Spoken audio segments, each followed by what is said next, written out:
일주일에 두세 번 먹는 이것 때문에 사지절단 될 수도 있습니다. 최근 한 여성이 덜 익힌 생선을 먹고 박테리아에 감염돼 사지를 모두 절단하는 일이 발생해 충격을 주고 있습니다. 요즘 덜 익힌 고기나 생선회를 많이 드시는데요. 박테리아뿐 아니라 기생충에 감염되어 건강을 잃는 사례가 지금도 많이 일어나고 있는 사실 알고 계셨나요? 기생충 때문에 담낭암에 걸렸다는 분도 계시고 실명이 되신 분, 또 다른 장애가 생겼다는 분도 계십니다. 심지어 목숨을 잃는 안타까운 일도 보고되고 있습니다. 질병관리청 감염병 누리집에 2011년부터 2022년까지 통계를 한번 보겠습니다. 간흡충은 2013년에 2479건까지 올라갔다가 2022년엔 많이 줄기는 했지만 다른 기생충 감염은 큰 차이 없이 비슷하게 감염되고 있음을 볼 수 있습니다. 위생에 많이 신경 쓰며 기생충 감염 사례가 줄어들기는 했지만 여전히 많이 감염되고 있는 사실을 확인할 수 있습니다. 질병관리청에 잡히지 않은 사례까지 더하면 더욱 많이 있겠죠. 그럼 어떤 음식에 기생충이 많고 감염이 되면 나타나는 증상이 무엇인지, 그리고 감염이 되었을 때 해결하는 방법과 예방하는 방법까지 모두 알아보도록 하겠습니다. 정말 의외의 음식을 통해서도 기생충에 감염될 수 있으니 영상 끝까지 시청해주세요. 그 전에 먼저 구독과 좋아요, 알림 설정 부탁드려요. 영상 제작에 큰 힘이 된답니다.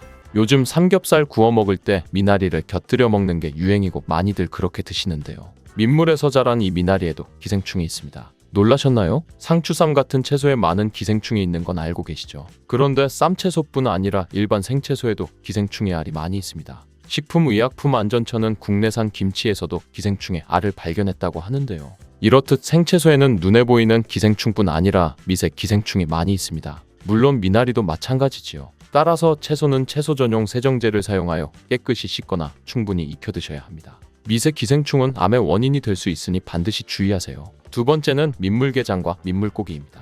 민물고기는 많이들 주의하시는데 민물게장은 의외로 주의를 안 하시는 것 같아요.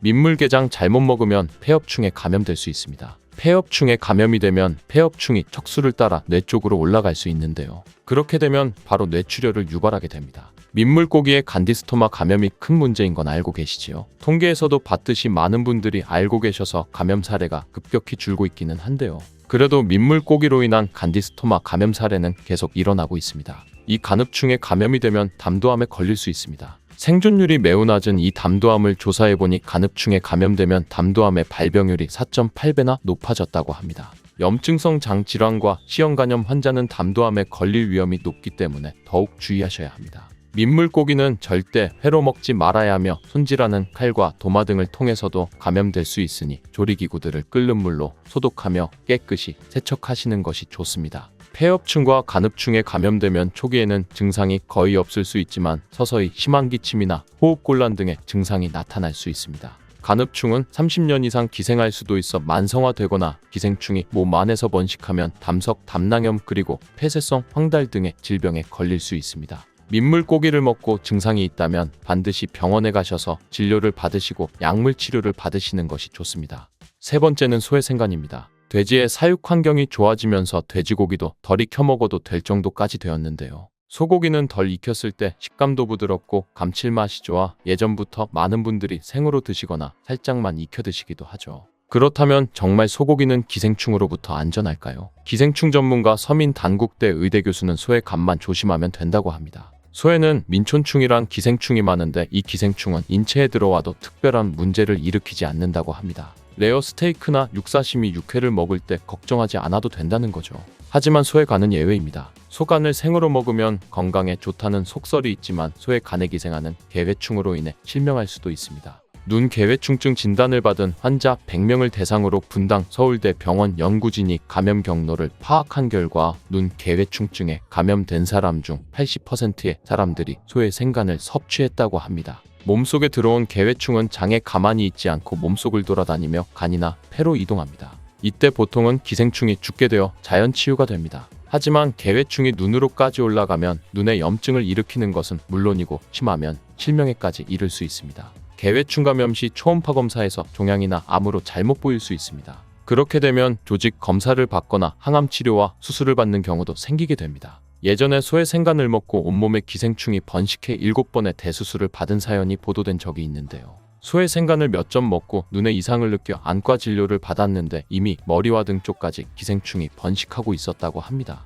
결국 7번이나 수술해야 될 상황이 되었던 거죠. 소의 간을 먹은 뒤 눈에 이상이 있거나 몸살 증상이 있다면 반드시 병원을 방문해 진료를 받으셔야 합니다. 마지막은 생선회입니다. 생선을 회로 먹을 때 고래회충이 감염됩니다. 고래회충은 위장벽을 파고들어 통증을 유발하게 되는데요. 고래회충에 감염되면 몇 시간 내로 구토와 급성복통, 위궤양 등을 일으킵니다. 생선회를 먹고 이런 증상이 나타나는 경우에는 고래회충이 의심이 되니 반드시 병원에서 진료를 받으시기 바랍니다. 고래회충은 내시경을 통해 기생충을 제거할 수 있으며 이후 특별한 후유증은 없으니 안심하셔도 됩니다. 다만 치료 시기가 늦어지면 수술을 해야 하는 경우도 있으니 주의하셔야 합니다. 그렇다면 매일 먹는 많은 식재료를 통해 감염될 수 있는 기생충 감염 예방을 위해서 어떻게 하는 것이 최선일까요? 그것은 바로 구충제를 정기적으로 먹는 것입니다. 그런데 허성 교수는 국내 기생충 감염률이 2%에서 3%이고 약을 먹은 후 24시간이 지나면 약물의 혈중 농도가 떨어져 효과가 유지되지 못하며 약을 먹지 않고 자연 치유되는 경우도 많아 구충제를 주기적으로 복용할 필요는 없다고 말합니다. 하지만 통계를 보더라도 기생충 감염자는 계속 발생하고 있으니 약을 먹고 예방하는 게 좋겠죠?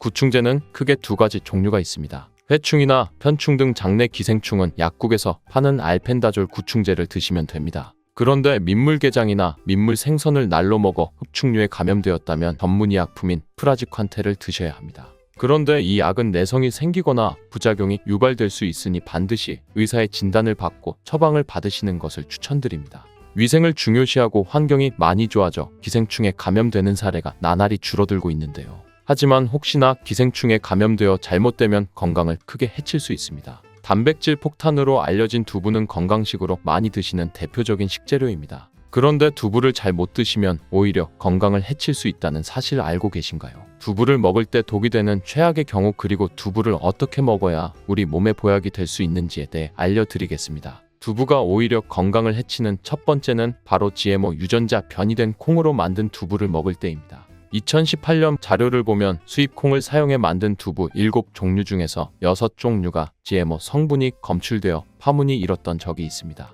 GMO는 원래 생산성을 향상시켜 식량 부족 문제를 해결하고 비타민, 미네랄 등의 영양소를 강화하거나 질병 저항성을 높여 건강에 도움을 주기 위해 유전자를 변이하여 재배하는 것입니다. 또 제초제나 살충제의 사용량을 줄일 수 있어 환경 오염도 줄일 수 있는 장점이 있습니다. 하지만 이렇게 재배된 것을 섭취했을 때 건강에 대한 안정성 문제와 생태계 파괴 등의 논란은 끊이지 않고 있습니다. 우리나라에서는 GMO 재배를 법으로 금지하고 있으며 많은 나라들이 GMO의 수입과 생산을 규제하고 있습니다. GMO 식품을 꾸준히 섭취할 경우 건강에 문제가 생길 수 있는데요. 2년 동안 실험 쥐 200마리에게 GMO 옥수수를 먹인 실험 결과 20%의 쥐에서 종양이 발생했고 종양의 크기도 컸는데요. 종양의 크기가 탁구공만큼 크게 자란 쥐도 발견되었는데 쥐 전체 몸무게의 4분의 1에 해당하는 무게였다고 합니다. GMO 표기가 의무이기 때문에 GMO 표기가 없는 식품을 사 먹으면 되지만 문제는 식품을 몇 차례 가공 과정을 거쳐 GMO의 DNA나 단백질이 남아있지 않은 식품은 GMO 표기를 하지 않아도 된다는 규정이 있기 때문에 소비자로서는 불안할 수밖에 없는데요.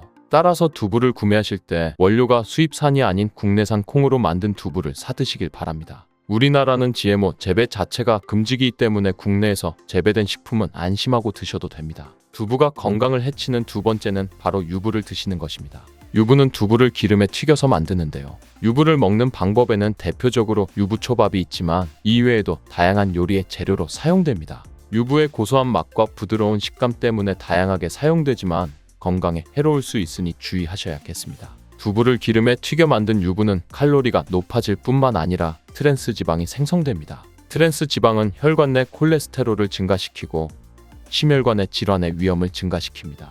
이로 인해 대사증후군과 뇌 기능에도 영향을 미쳐 인지력 학습 능력을 감소시키는 부작용을 일으킬 수 있습니다. 세 번째, 두부를 드실 때 주의할 점은 시금치와 함께 드시면 안 된다는 것입니다. 시금치는 철분이 풍부하게 함유되어 있어 빈혈 예방에 효과적으로 알려져 있습니다. 또한 비타민 A, 루테인, 제아잔틴 등의 영양소가 풍부하여 눈 건강 증진에 탁월한 효능이 있고 마그네슘, 비타민 K 등이 풍부해 뼈 건강 증진에 효과적인 것으로 알려져 있습니다. 문제는 시금치에 함유된 옥살산입니다. 이 옥살산이 두부의 칼슘과 결합하여 수산칼슘이라는 성분이 만들어지는데 이 성분이 결정을 이루어 신장이나 요로에 쌓여 결석이 됩니다. 신장결석, 요로결석이 되어 극심한 통증을 유발한다는 것입니다. 시금치를 드실 때는 두부와 같이 칼슘이 많은 음식을 피하시고 별도로 섭취하시길 바랍니다. 네 번째, 두부를 드실 때 오히려 해가 되는 경우는 갑상선이 약하신 분들입니다. 두부에는 사포닌이란 성분이 함유되어 있는데 사포닌을 많이 섭취하게 되면 요오드가 몸 밖으로 과도하게 배출될 수 있습니다. 요오드는 갑상선 호르몬의 합성과 조절을 돕는 아주 중요한 성분인데요.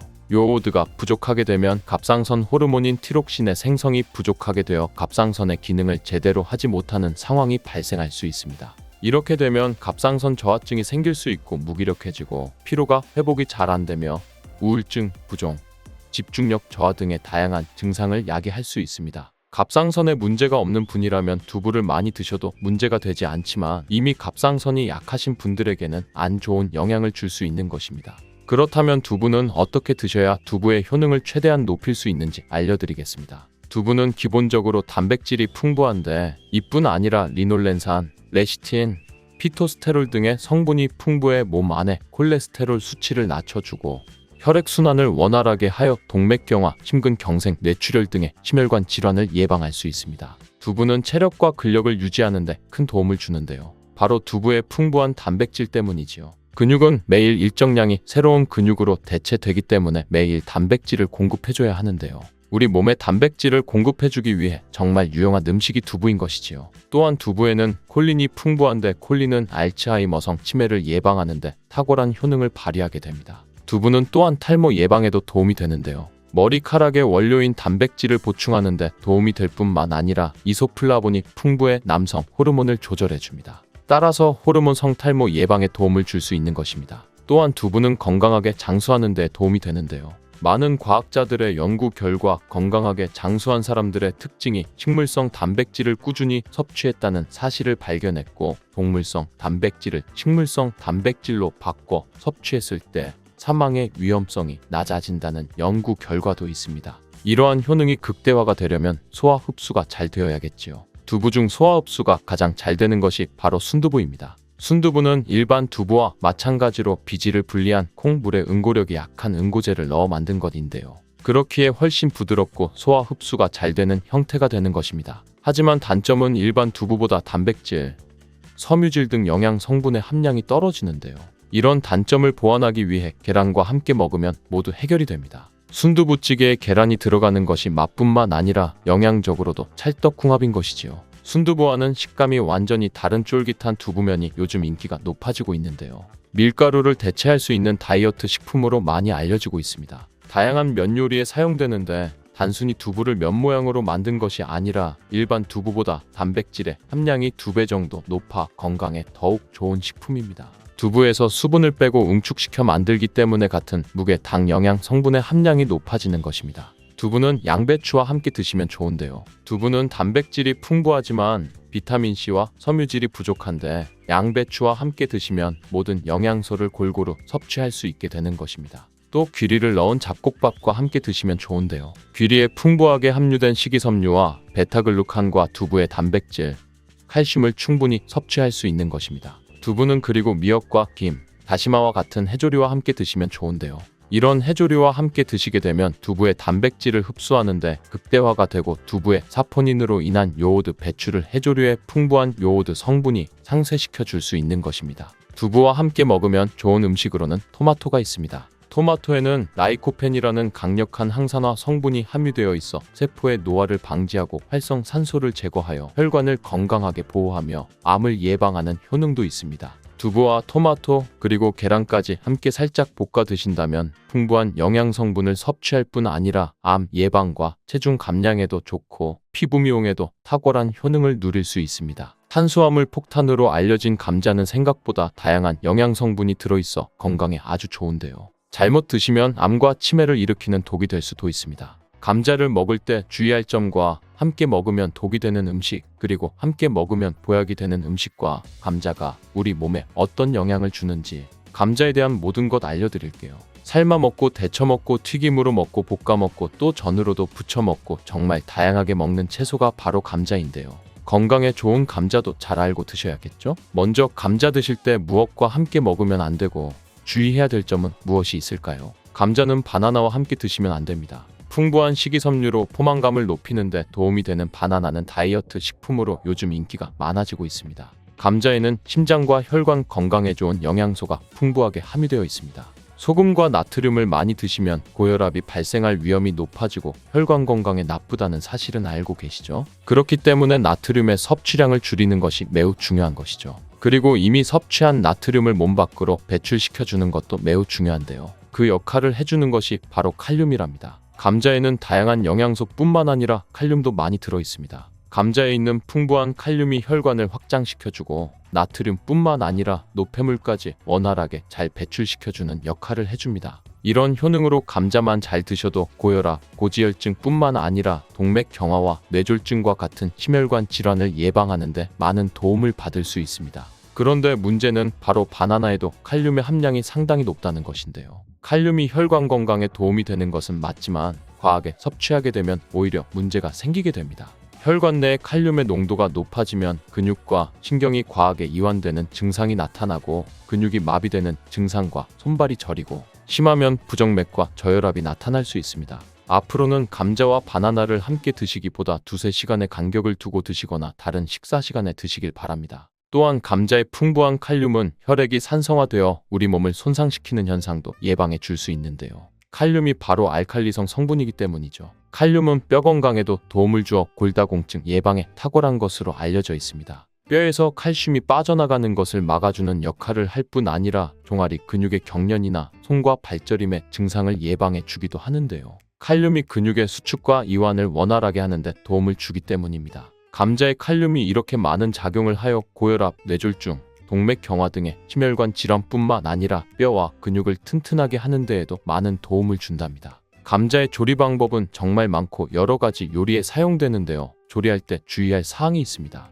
감자전이나 감자튀김처럼 기름을 사용해 조리하는 것은 잘못하면 우리 몸에 독이 될 수 있는데요. 기름을 사용해 감자를 조리하게 되면 칼로리가 높아질 뿐만 아니라 혈관 건강에 정말 최악인 트랜스 지방을 많이 섭취하게 되는데 이는 동맥경화, 고혈압, 뇌졸중 등의 혈관 질환을 일으키는 주범이랍니다. 특히 감자를 튀기게 되면 유해물질이 많이 발생하게 되는데 심각한 위험물질인 아크릴아마이드입니다. 아크릴아마이드는 감자와 고구마 같은 탄수화물이 많이 포함된 식품을 기름에 튀기거나 높은 열의 온도로 조리를 할 때 만들어지는데요. 아크릴아마이드가 위험한 이유는 바로 암을 유발하고 뇌신경의 단백질을 손상시켜 알츠하이머성 치매와 파킨슨병의 위험을 증가시킬 수 있기 때문입니다. 그렇기에 아크릴아마이드는 세계보건기구와 국제암연구소에서 유해물질로 지정된 매우 위험한 물질입니다. 감자를 튀겨서 조리하는 방법은 절대 사용하면 안 되겠죠? 그렇다면 감자는 어떻게 조리하는 것이 좋은 방법일까요? 감자는 물속에 넣어 삶는 것보다는 찜기에 쪄서 드시는 것이 좋습니다. 감자에는 클로로겐산이라고 하는 폴리페놀 성분이 많이 들어가 있는데 폴리페놀이라는 성분은 우리 몸에 좋은 작용을 많이 하게 됩니다. 강력한 항산화 물질인 폴리페놀은 혈관 내 활성산소를 제거하여 세포가 손상되는 것을 막아주어 노화를 예방할 수 있고 세포가 변형되고 염증이 지속적으로 발행되어 암세포가 생성되는 상황을 미리미리 예방해 줄 수 있습니다. 또한 혈관을 건강하게 유지하는 데 도움을 주어 여러 심장질환을 예방해 줄 수도 있습니다. 혈관뿐만 아니라 피부에도 좋은 영향을 주는데요. 지방 성분이 과산화되는 것을 막아주는 효능이 있습니다. 과산화된 지방은 피부를 노화시키고 주름을 만드는 주범이기도 하답니다. 또한 클로로겐산은 지방을 분해하는 작용을 하여 다이어트에 도움이 될 수 있고 혈당이 급격하게 올라가는 것을 막아주어 당뇨 예방과 혈당 관리에도 도움이 될 수가 있습니다. 이렇게 좋은 클로로겐산은 감자의 껍질에 많이 포함되어 있는데요. 감자를 조리할 때 거의 대부분은 껍질을 벗겨내고 하게 되잖아요. 그렇게 되면 우리 몸에 좋은 성분을 그냥 버리게 되는 것이니 오늘부터는 감자를 잘 씻어서 껍질째 드시길 바랍니다. 한 가지 더 기억해야 될 사항은 감자의 조리 방법에 따라 클로로겐산의 함량이 달라진다는 것입니다. 연구 자료를 살펴보면 생감자 껍질 1g에 클로로겐산이 1mg, 감자를 삶았을 때는 0.6mg, 찜기에 쪘을 때는 1.6mg 정도로 생감자일 때보다 늘어났고 구웠을 때는 0.2mg으로 소량 남아 있었습니다. 클로로겐산은 물에 잘 녹는 성질이 있어서 감자를 물에 넣고 삶았을 때는 그 물에 클로로겐산이 녹아 버려지게 됩니다. 감자를 드실 때 쌍난 부분은 다들 조심하시잖아요. 하나 더 조심할 것은 녹색으로 변한 감자입니다. 감자의 싹에는 솔라닌이라는 독성 물질이 포함되어 있어 먹게 되면 식중독 증상이 나타나 구토와 발열, 복통이 일어날 수 있습니다. 감자가 녹색으로 변한 감자에는 그 위험한 솔라닌의 농도가 높아지기 때문에 섭취하지 않는 것이 좋습니다. 솔라닌이 도대체 뭐길래 독성을 갖고 있는 것일까요? 솔라닌은 식물 스스로가 해충, 바이러스로부터 방어하기 위해 스스로 만들어내는 천연 살충제입니다. 솔라닌의 독성은 매우 강력하기 때문에 조금만 먹어도 식중독 증상을 일으켜 복통과 두통, 구토 증세가 나타날 수 있고 심하면 호흡곤란이 나타나 매우 위험할 수 있습니다. 솔라닌은 285도 이상의 고온으로 가열해야 독성이 사라집니다. 때문에 물에 넣고 아무리 삶아도 100도 이상 올라가지 않기 때문에 솔라닌의 독소는 없어지지 않습니다. 솔라닌은 감자가 햇빛에 노출되면 빠른 속도로 함량이 늘어나기 때문에 감자는 반드시 어두운 곳에 보관하시기 바랍니다.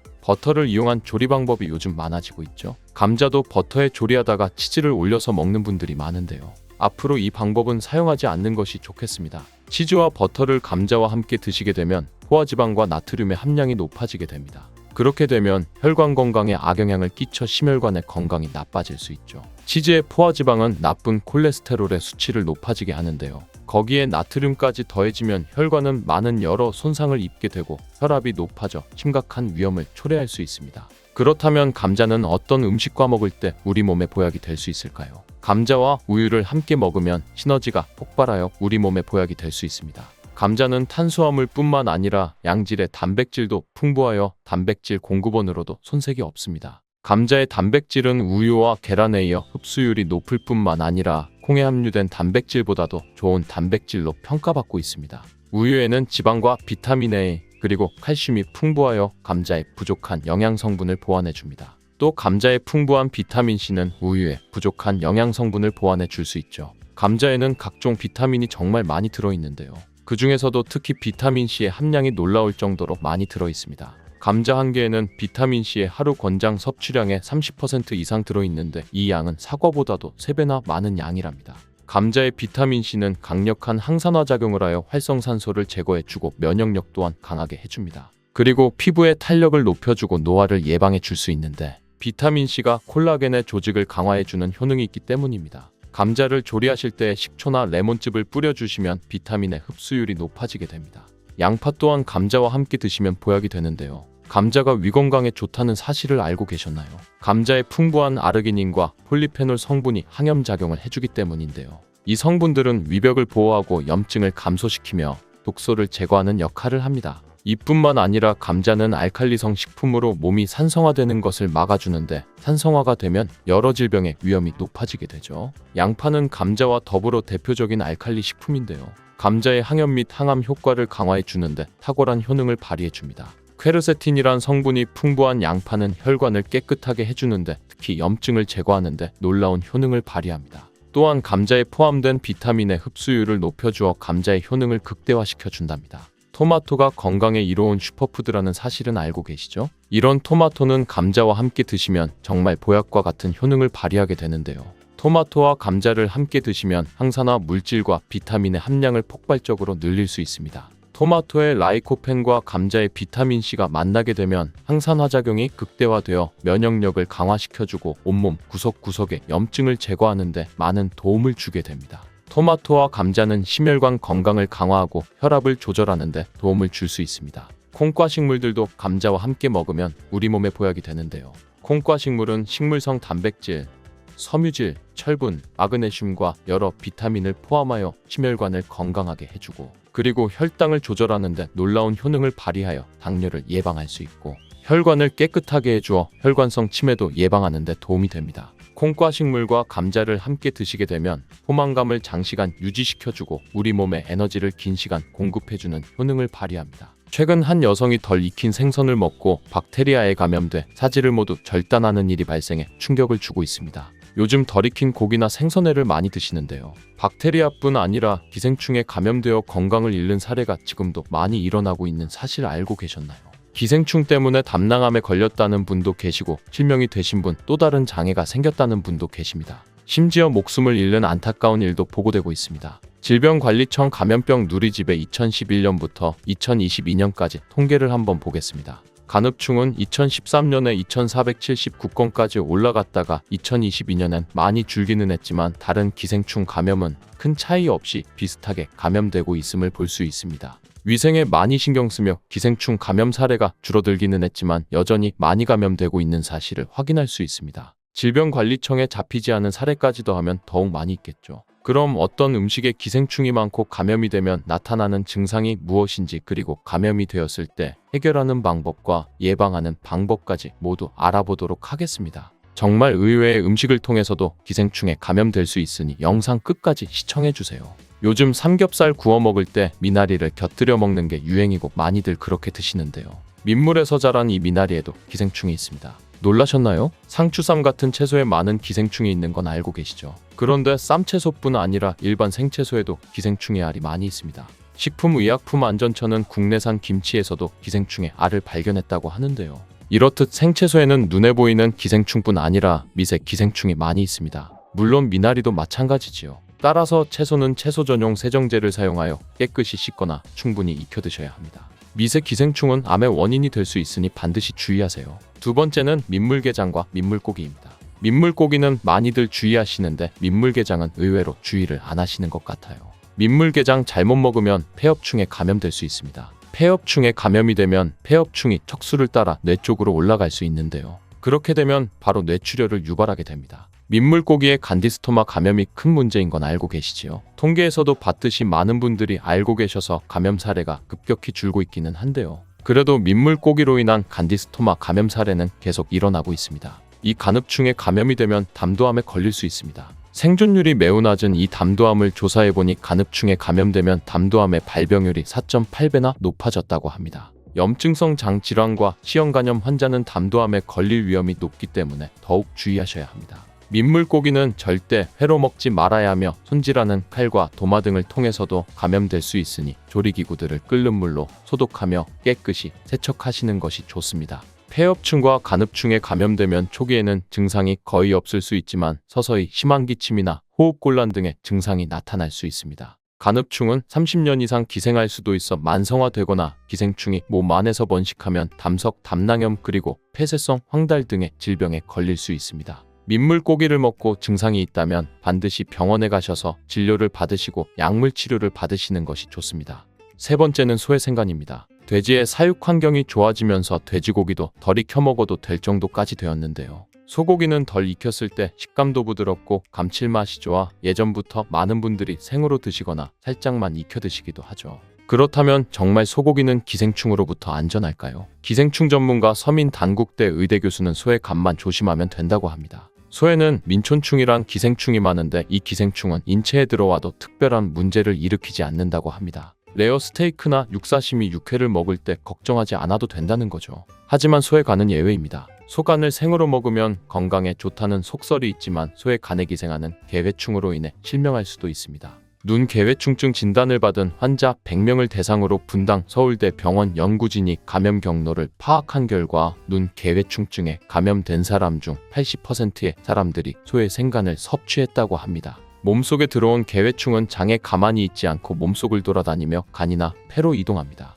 이때 보통은 기생충이 죽게 되어 자연 치유가 됩니다. 하지만 개회충이 눈으로까지 올라가면 눈에 염증을 일으키는 것은 물론이고 심하면 실명에까지 이를 수 있습니다. 개회충 감염 시 초음파 검사에서 종양이나 암으로 잘못 보일 수 있습니다. 그렇게 되면 조직 검사를 받거나 항암 치료와 수술을 받는 경우도 생기게 됩니다. 예전에 소의 생간을 먹고 온몸에 기생충이 번식해 7번의 대수술을 받은 사연이 보도된 적이 있는데요. 소의 생간을 몇 점 먹고 눈에 이상을 느껴 안과 진료를 받았는데 이미 머리와 등 쪽까지 기생충이 번식하고 있었다고 합니다. 결국 7번이나 수술해야 될 상황이 되었던 거죠. 소의 간을 먹은 뒤 눈에 이상이 있거나 몸살 증상이 있다면 반드시 병원을 방문해 진료를 받으셔야 합니다. 마지막은 생선회입니다. 생선을 회로 먹을 때 고래회충이 감염됩니다. 고래회충은 위장벽을 파고들어 통증을 유발하게 되는데요. 고래회충에 감염되면 몇 시간 내로 구토와 급성복통, 위궤양 등을 일으킵니다. 생선회를 먹고 이런 증상이 나타나는 경우에는 고래회충이 의심이 되니 반드시 병원에서 진료를 받으시기 바랍니다.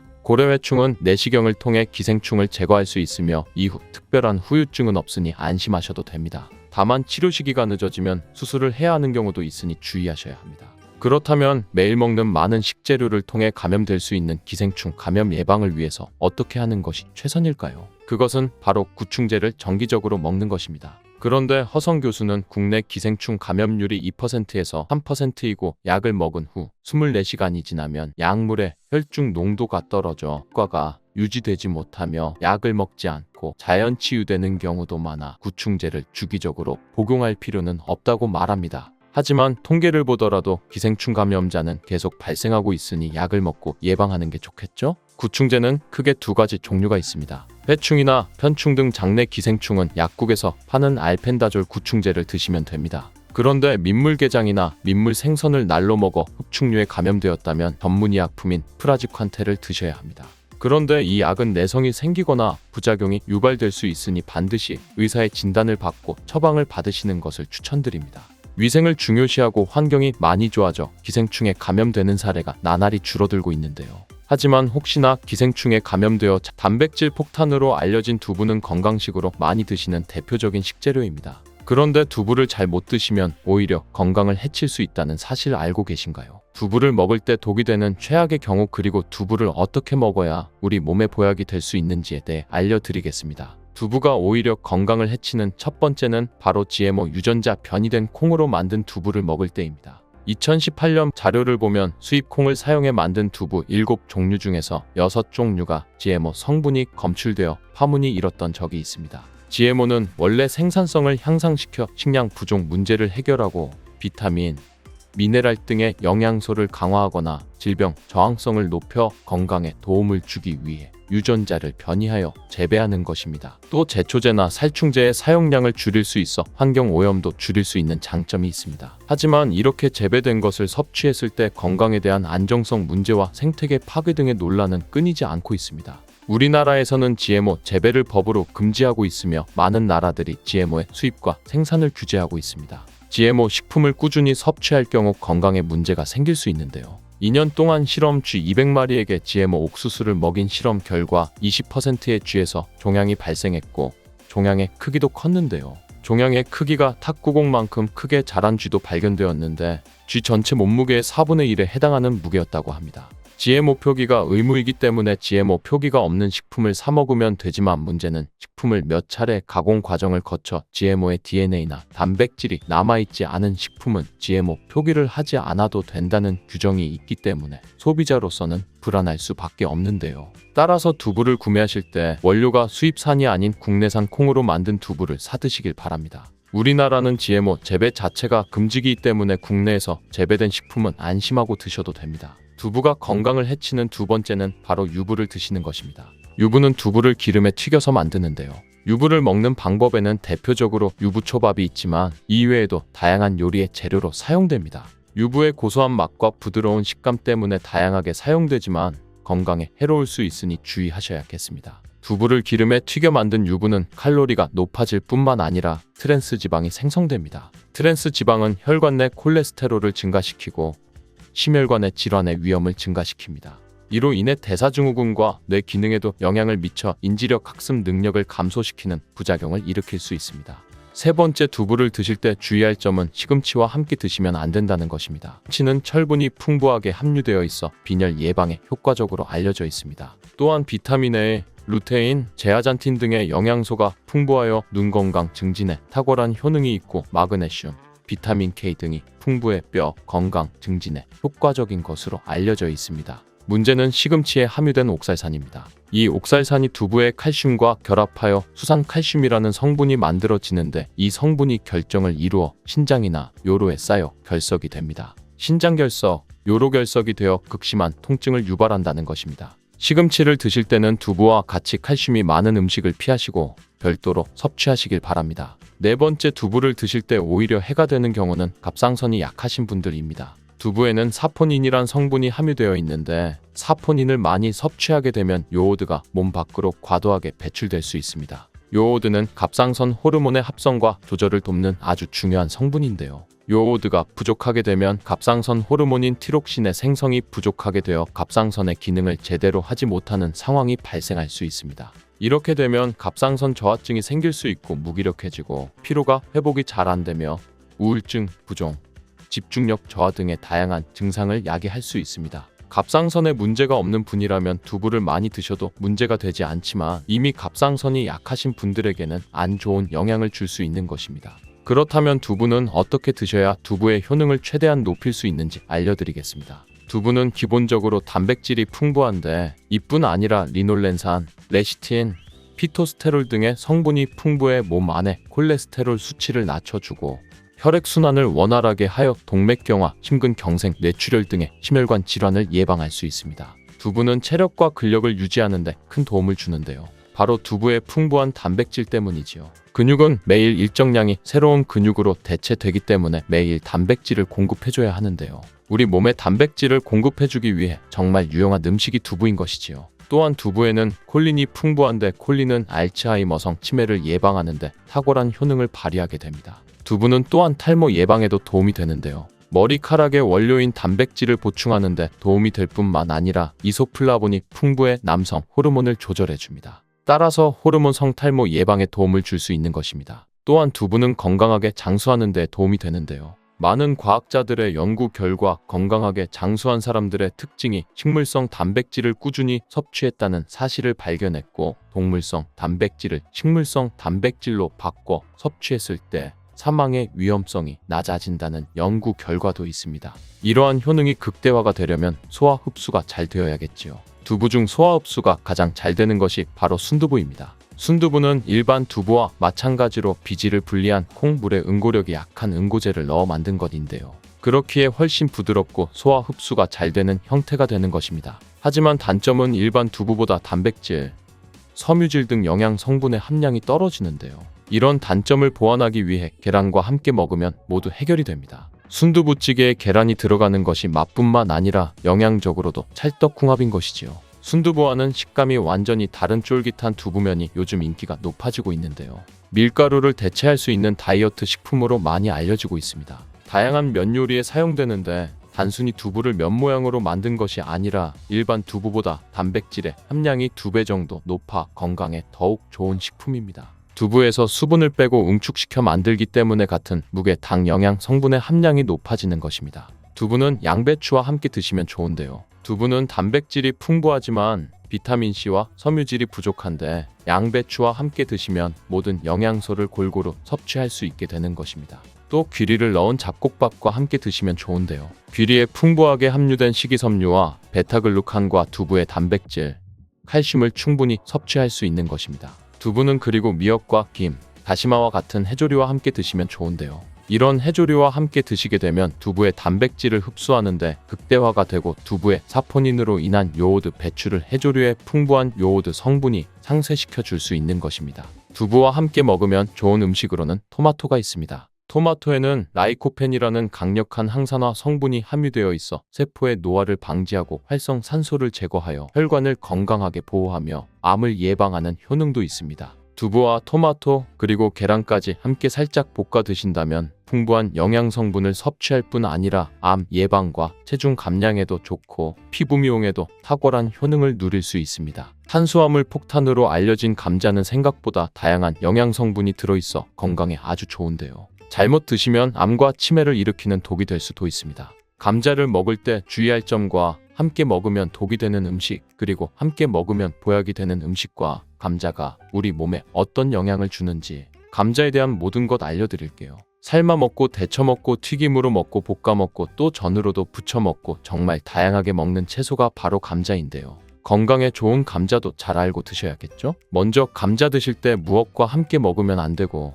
주의해야 될 점은 무엇이 있을까요? 감자는 바나나와 함께 드시면 안 됩니다. 풍부한 식이섬유로 포만감을 높이는 데 도움이 되는 바나나는 다이어트 식품으로 요즘 인기가 많아지고 있습니다. 감자에는 심장과 혈관 건강에 좋은 영양소가 풍부하게 함유되어 있습니다. 소금과 나트륨을 많이 드시면 고혈압이 발생할 위험이 높아지고 혈관 건강에 나쁘다는 사실은 알고 계시죠? 그렇기 때문에 나트륨의 섭취량을 줄이는 것이 매우 중요한 것이죠. 그리고 이미 섭취한 나트륨을 몸 밖으로 배출시켜주는 것도 매우 중요한데요. 그 역할을 해주는 것이 바로 칼륨이랍니다. 감자에는 다양한 영양소뿐만 아니라 칼륨도 많이 들어있습니다. 감자에 있는 풍부한 칼륨이 혈관을 확장시켜주고 나트륨뿐만 아니라 노폐물까지 원활하게 잘 배출시켜주는 역할을 해줍니다. 이런 효능으로 감자만 잘 드셔도 고혈압, 고지혈증뿐만 아니라 동맥경화와 뇌졸중과 같은 심혈관 질환을 예방하는 데 많은 도움을 받을 수 있습니다. 그런데 문제는 바로 바나나에도 칼륨의 함량이 상당히 높다는 것인데요.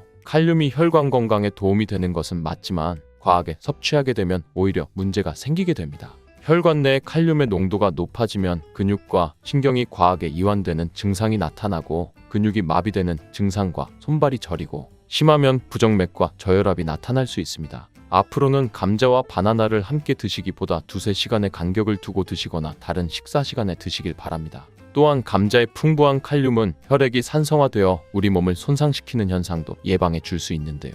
칼륨이 바로 알칼리성 성분이기 때문이죠. 칼륨은 뼈 건강에도 도움을 주어 골다공증 예방에 탁월한 것으로 알려져 있습니다. 뼈에서 칼슘이 빠져나가는 것을 막아주는 역할을 할 뿐 아니라 종아리 근육의 경련이나 손과 발저림의 증상을 예방해 주기도 하는데요. 칼륨이 근육의 수축과 이완을 원활하게 하는 데 도움을 주기 때문입니다. 감자의 칼륨이 이렇게 많은 작용을 하여 고혈압, 뇌졸중, 동맥경화 등의 심혈관 질환뿐만 아니라 뼈와 근육을 튼튼하게 하는 데에도 많은 도움을 준답니다. 감자의 조리 방법은 정말 많고 여러 가지 요리에 사용되는데요. 조리할 때 주의할 사항이 있습니다. 감자전이나 감자튀김처럼 기름을 사용해 조리하는 것은 잘못하면 우리 몸에 독이 될 수 있는데요.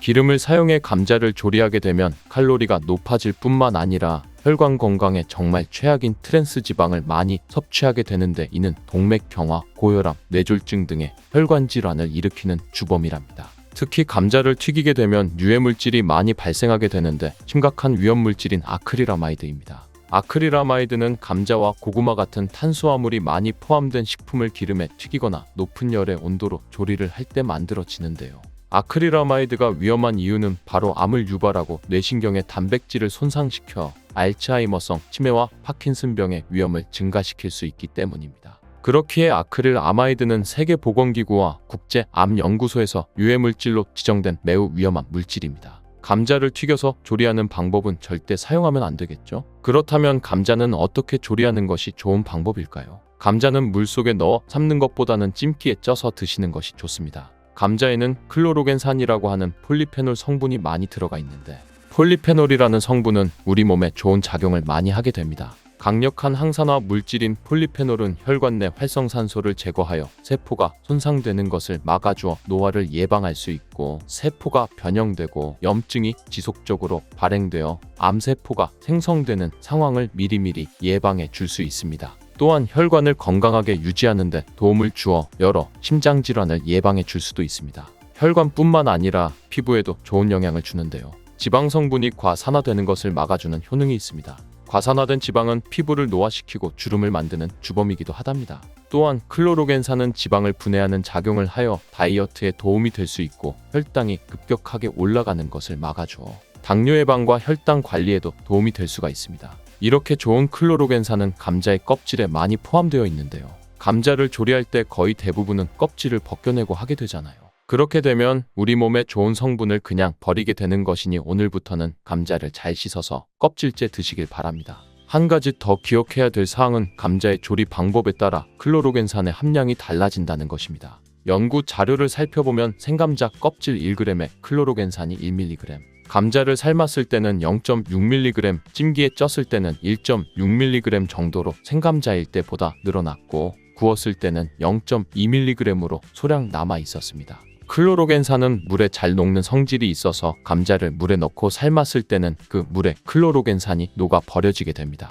감자를 드실 때 쌍난 부분은 다들 조심하시잖아요. 하나 더 조심할 것은 녹색으로 변한 감자입니다. 감자의 싹에는 솔라닌이라는 독성 물질이 포함되어 있어 먹게 되면 식중독 증상이 나타나 구토와 발열, 복통이 일어날 수 있습니다. 감자가 녹색으로 변한 감자에는 그 위험한 솔라닌의 농도가 높아지기 때문에 섭취하지 않는 것이 좋습니다. 솔라닌이 도대체 뭐길래 독성을 갖고 있는 것일까요? 솔라닌은 식물 스스로가 해충, 바이러스로부터 방어하기 위해 스스로 만들어내는 천연 살충제입니다.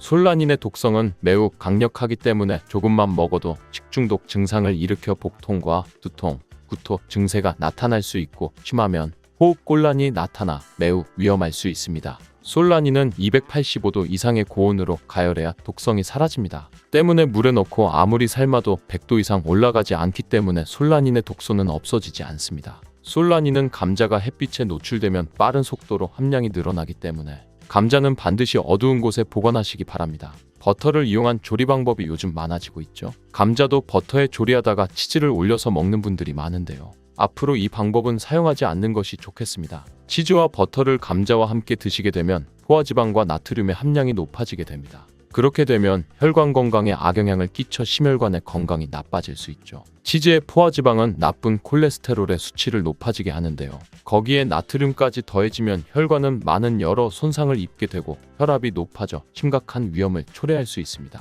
그렇다면 감자는 어떤 음식과 먹을 때 우리 몸에 보약이 될 수 있을까요? 감자와 우유를 함께 먹으면 시너지가 폭발하여 우리 몸에 보약이 될 수 있습니다. 감자는 탄수화물뿐만 아니라 양질의 단백질도 풍부하여 단백질 공급원으로도 손색이 없습니다. 감자의 단백질은 우유와 계란에 이어 흡수율이 높을 뿐만 아니라 콩에 함유된 단백질보다도 좋은 단백질로 평가받고 있습니다. 우유에는 지방과 비타민 A 그리고 칼슘이 풍부하여 감자의 부족한 영양 성분을 보완해 줍니다. 또 감자의 풍부한 비타민 C는 우유의 부족한 영양 성분을 보완해 줄 수 있죠. 감자에는 각종 비타민이 정말 많이 들어있는데요. 그 중에서도 특히 비타민 C의 함량이 놀라울 정도로 많이 들어있습니다. 감자 한 개에는 비타민 C의 하루 권장 섭취량의 30% 이상 들어있는데 이 양은 사과보다도 3배나 많은 양이랍니다. 감자의 비타민 C는 강력한 항산화 작용을 하여 활성산소를 제거해주고 면역력 또한 강하게 해줍니다. 그리고 피부의 탄력을 높여주고 노화를 예방해 줄 수 있는데 비타민 C가 콜라겐의 조직을 강화해주는 효능이 있기 때문입니다. 감자를 조리하실 때 식초나 레몬즙을 뿌려주시면 비타민의 흡수율이 높아지게 됩니다. 양파 또한 감자와 함께 드시면 보약이 되는데요. 감자가 위 건강에 좋다는 사실을 알고 계셨나요? 감자의 풍부한 아르기닌과 폴리페놀 성분이 항염작용을 해주기 때문인데요. 이 성분들은 위벽을 보호하고 염증을 감소시키며 독소를 제거하는 역할을 합니다. 이뿐만 아니라 감자는 알칼리성 식품으로 몸이 산성화되는 것을 막아주는데 산성화가 되면 여러 질병의 위험이 높아지게 되죠. 양파는 감자와 더불어 대표적인 알칼리 식품인데요. 감자의 항염 및 항암 효과를 강화해 주는데 탁월한 효능을 발휘해 줍니다. 퀘르세틴이란 성분이 풍부한 양파는 혈관을 깨끗하게 해주는데 특히 염증을 제거하는데 놀라운 효능을 발휘합니다. 또한 감자에 포함된 비타민의 흡수율을 높여주어 감자의 효능을 극대화시켜 준답니다. 토마토가 건강에 이로운 슈퍼푸드라는 사실은 알고 계시죠? 이런 토마토는 감자와 함께 드시면 정말 보약과 같은 효능을 발휘하게 되는데요. 토마토와 감자를 함께 드시면 항산화 물질과 비타민의 함량을 폭발적으로 늘릴 수 있습니다. 토마토의 라이코펜과 감자의 비타민 C가 만나게 되면 항산화 작용이 극대화되어 면역력을 강화시켜주고 온몸 구석구석의 염증을 제거하는 데 많은 도움을 주게 됩니다. 토마토와 감자는 심혈관 건강을 강화하고 혈압을 조절하는 데 도움을 줄 수 있습니다. 콩과 식물들도 감자와 함께 먹으면 우리 몸에 보약이 되는데요. 콩과 식물은 식물성 단백질, 섬유질, 철분, 마그네슘과 여러 비타민을 포함하여 심혈관을 건강하게 해주고 그리고 혈당을 조절하는 데 놀라운 효능을 발휘하여 당뇨를 예방할 수 있고 혈관을 깨끗하게 해주어 혈관성 치매도 예방하는 데 도움이 됩니다. 콩과 식물과 감자를 함께 드시게 되면 포만감을 장시간 유지시켜주고 우리 몸에 에너지를 긴 시간 공급해주는 효능을 발휘합니다. 치매와 탈모 예방에 도움을 주는 검은 콩은 어떻게 먹어야 건강하게 먹을 수 있을까요?